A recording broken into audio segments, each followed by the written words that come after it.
What's going on, everybody? RogersBase here, and I honestly still can't believe the words that are about to come out of my mouth, but Nintendo flew me to Japan for an exclusive tour of the Nintendo Museum that's opening in Kyoto. And now I get to take you all with me. So today we'll be trying out tons of unique play experiences available here at the museum, from making our own Hanafuda cards to playing a real-life Pokemon Stadium minigame with Ultra Hand, and so much more. I'll share info on all the exhibits you can expect to see, give a full rundown of the exclusive merch in the museum store, and there's so much to see and do here, so let's not waste any more time. Let me show you what the Nintendo Museum is all about.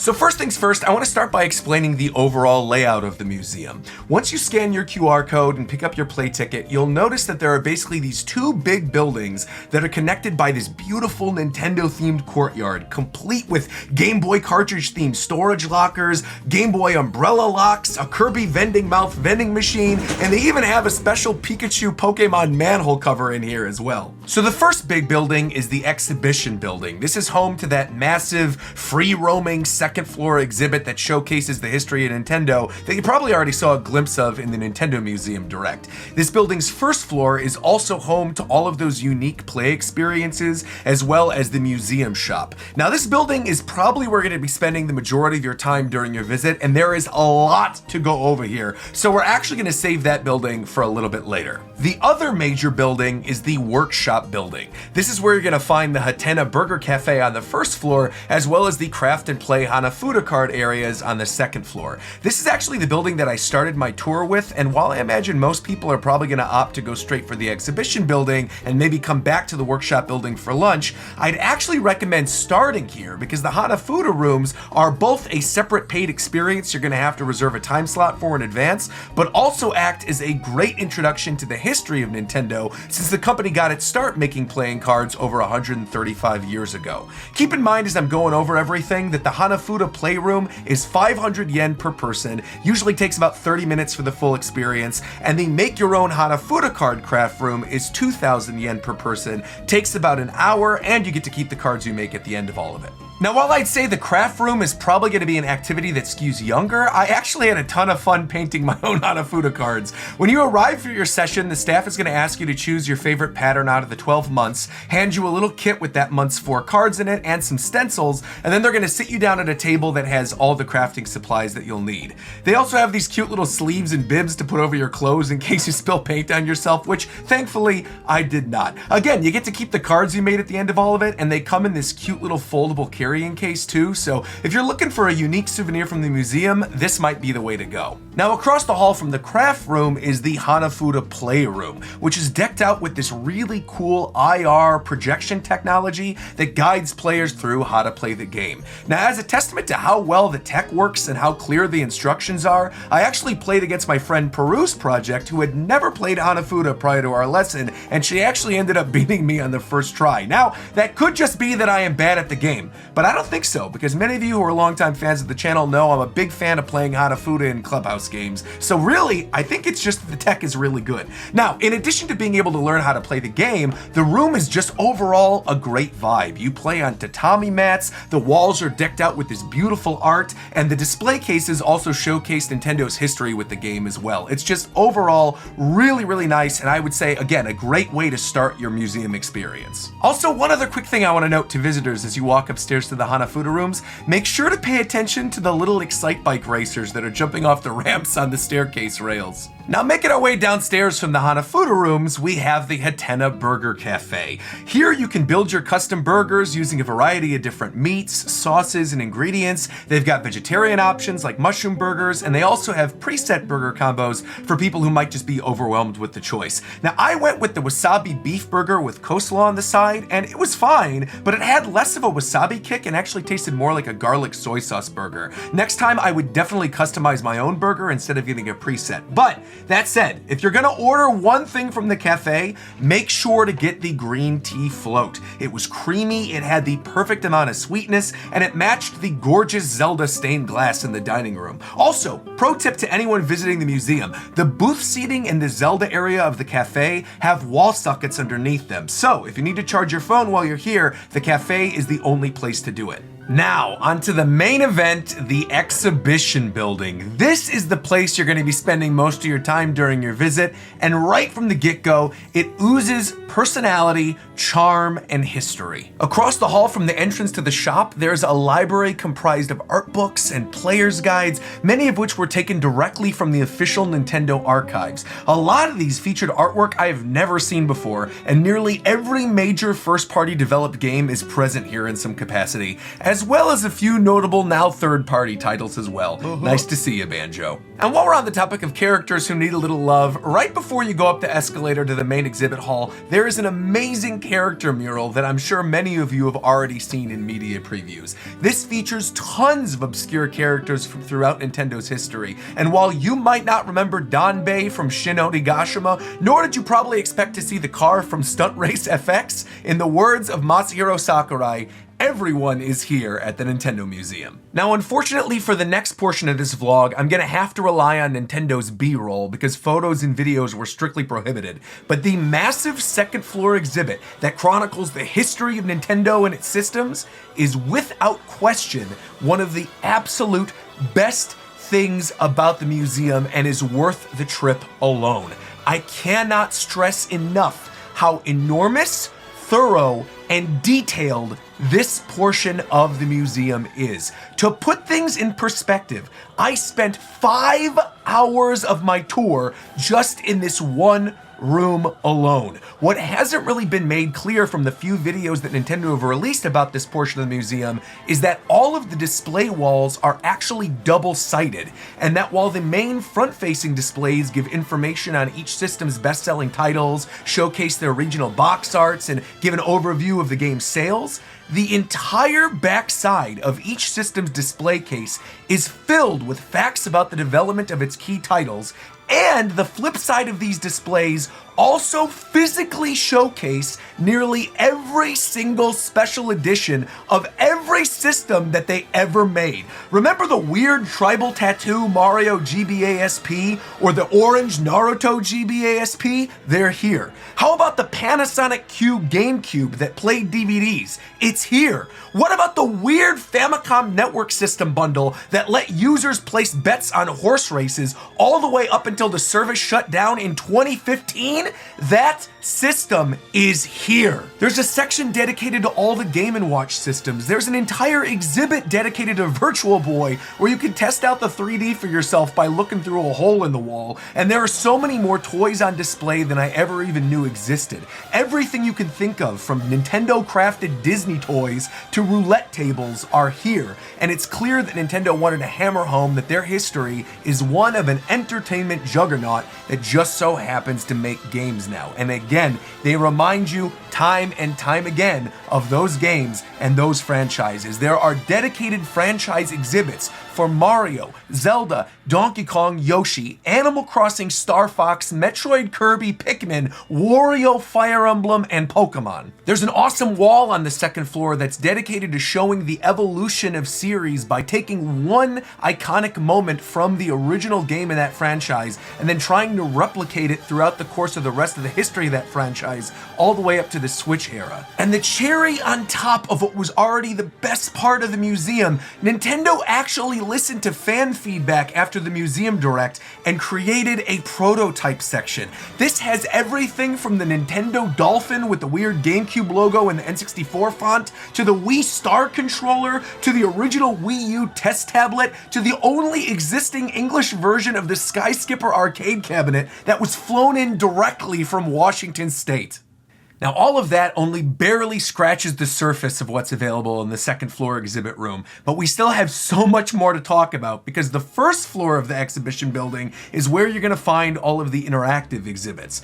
Now, when you're given your play ticket upon entering the museum, the ticket is loaded with 10 coins. Each of the interactive exhibits usually cost 1 to 2 coins to play, and once you've used them up, you can't buy more. Thankfully, I got to try all of the interactive exhibits during my visit, so you can decide after watching my video which ones you'd actually like to try for yourself. However, I'm gonna make a few suggestions. So first I'm gonna start with the ones that I actually think you can skip if you're running low on coins. The Love Tester SP, for example, tests compatibility between two people by having you hold hands and play minigames, and it's fun, but it feels more like something that you could just play at home on your Wii. The same thing goes for the Nintendo Classics exhibit, which runs you through a challenge gauntlet that feels a lot like the Nintendo World Championships game. They also go out of their way to say that all of the challenge games are available on NSO, so if you can play your Switch online, you can play these games at home.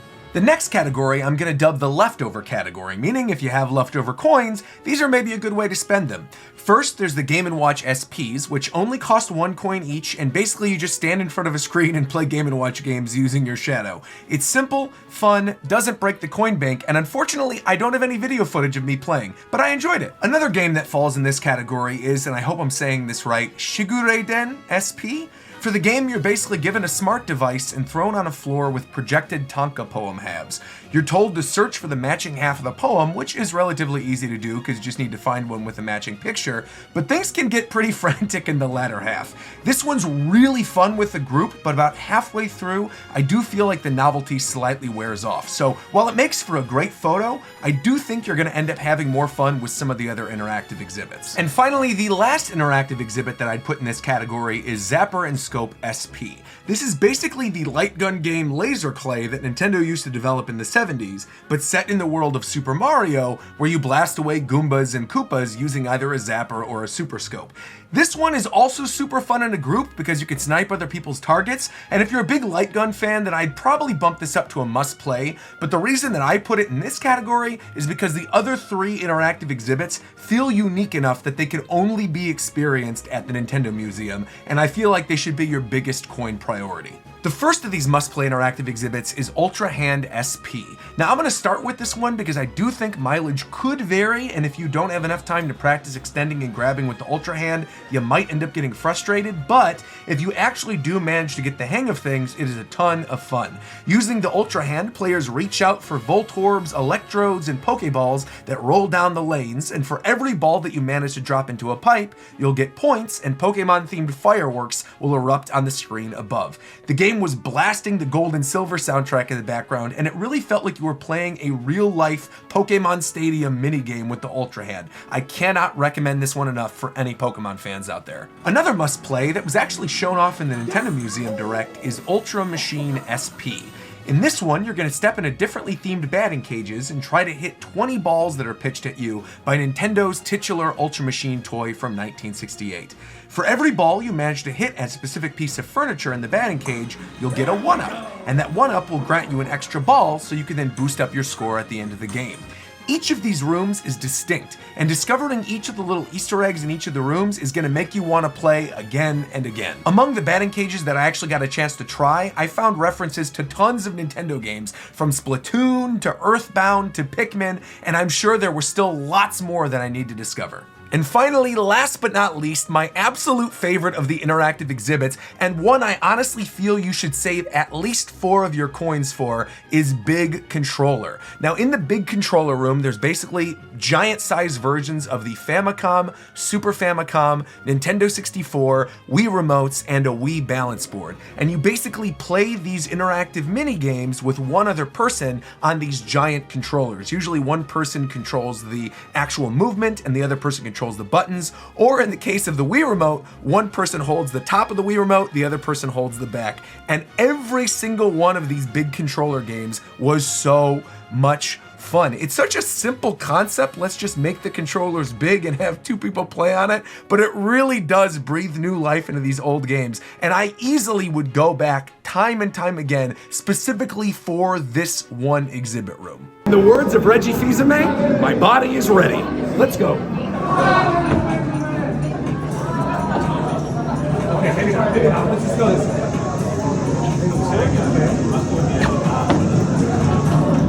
All right, we got one.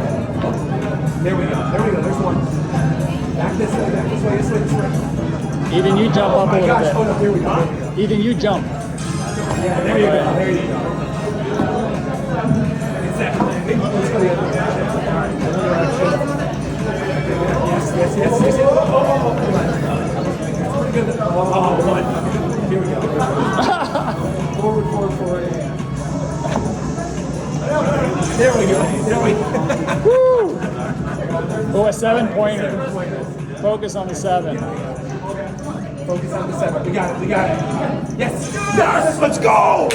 And while I don't know the exact coin amount for this room once it ends up opening to the public, it was 2 coins when I was there per game. So again, you're gonna wanna save at least 4 of your coins for this room to play at least 2 of the big controller games. Now you're gonna start to see why I said you gotta save those coins and conserve them, because there's a lot of stuff to do and you only have a limited amount of time and you only have a limited amount of coins and you can't refill your player card with more. The only other way to play more of them would be to actually come back to the museum again. Yeah, let's see.